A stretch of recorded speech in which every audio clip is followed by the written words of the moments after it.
Hey, I'm in the middle of doing my workout. I've just been on the phone all day, 3 different continents, so many different time zones.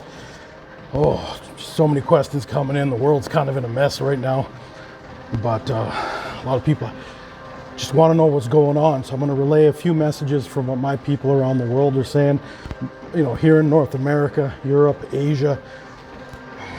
It's kind of just crazy things. So I'll sum up a few things just to try and get a little bit of clarity. You can ask more questions down in the comments if you need a little more translucency, transparency, understand what's going on. But I'll just rip through a bunch of things. I had made notes here real quickly.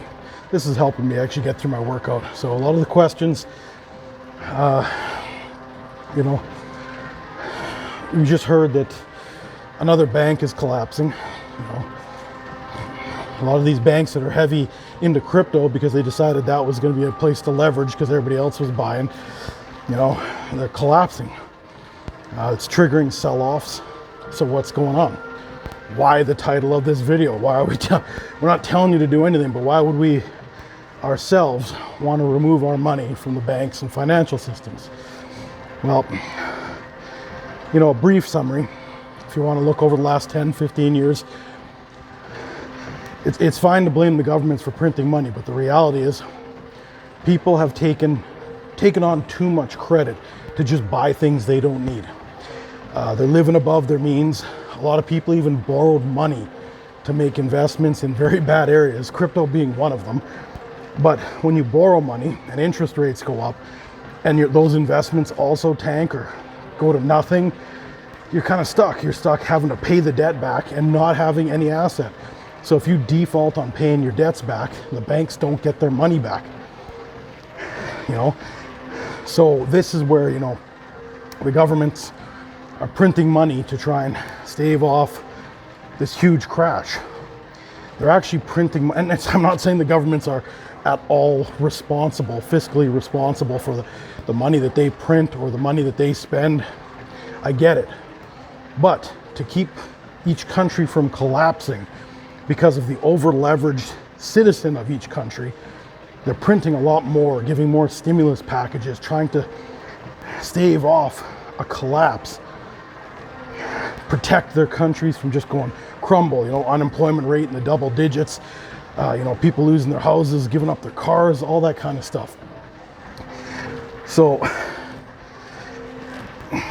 all they're really doing is delaying it. But the more they print money, the more delayed they get, the harder the hit's going to be. And unfortunately, the hit's coming really hard. This week, we had another bank collapse. I'm not going to throw anything out. You guys can Google your own stuff. One of the main reasons was they were heavily banked on crypto. But, poorly invested banks, credit unions, brokerages, financial institutions are all taking massive losses. And that means they have to sell good assets. So just because a bank, you may not be in crypto, you may not deal with the banks that, let's say, invested in crypto funds, but your bank may have done business with that bank. And if that other bank collapses, none of the investors are getting their money, which means the banks that you deal with now have to start selling off their good assets to cover their losses. You see how that's a problem all the way across the board? When a financial institution has a portfolio of its own assets, that's how it generates revenue. It uses your money, it leverages it, it buys assets in the form of investments in many other things. Could be commodities, stocks, all that kind of stuff, real estate, whatever.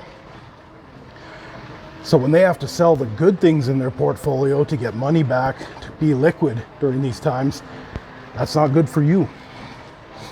As much as they're trying to freeze interest rates, they will have to continue to go up to combat inflation.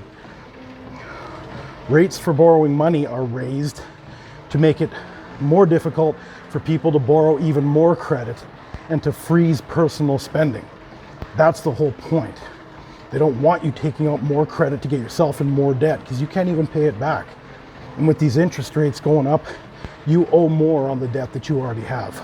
That's the whole point of rate hikes, is to keep you from borrowing money, make it too unaffordable for you to be able to borrow money. That's what rate hikes are for.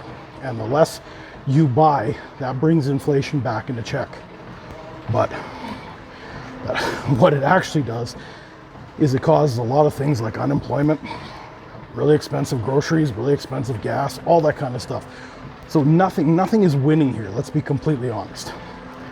But one of the things you really have to know is that since 2010, 2011, after the 08-09 crash, each country, basically trying to prop up their economies, started printing money more than they should have.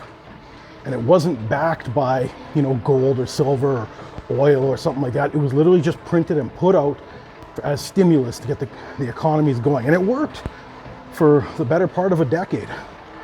But the problem is that number, and some speculate it's even more than $40 trillion, was pumped into the world's economy. If you know anything about the world's economy, the revenue for the world is somewhere in the mid-80s of trillions of dollars annually. So if over 40 trillion is fake money, in order to bring all that back into balance, if you have to break an equation into your head and break it down, that means that half of the world's revenue for a year would have to be burnt up just to bring things back into balance. So like for 6 months of the year, every piece of equity, dollar value, currency that is generated would have to be burnt up in order to bring things back into balance. Now you understanding how big of a deal this is? Over $40 trillion. That's ridiculous. So what is the point or points of this short story? Well, one, we are nowhere near the bottom yet. I'm not going to give you any type of advice. That's not what we do. We just try and pass on some knowledge, and without using the big terms, we try and dumb it down so everybody can understand it, so they can make their own right choices based on acquiring a little more knowledge. So in my world, if a close family member or friend asked me my opinion, I would strongly urge to stop spending money that isn't absolutely necessary. Definitely don't take on any more credit, and keep yourself as liquid as possible to take advantage of the bottom, which will help you capitalize on the upswing. That's how wealth is created. It's created in recessions, not in booms. Let's be completely honest. You have to buy it as low as possible, which is when it's in a recession. And then when you come back in 3 to 4 years, you can go 3, 4, 5, 10 times your money. That's how wealth is created. And unfortunately, if you're at all interested in the stock markets, I suggest you watch how much it drops for the rest of March. Originally, we had predicted first 2 weeks of the second quarter of 2023 to see this massive crunch, but I think you're going to see it in the next 2 weeks. I hope you all found this a little bit useful and enlightening. Thanks for watching. Keep yourself educated, and if you have any questions at all, you know where to put it, right down there. And if you did find it interesting, please hit like. Let us know. That tells us whether we should bother keep doing these type of videos or not. But for tonight, I'm Chris, and I'm out.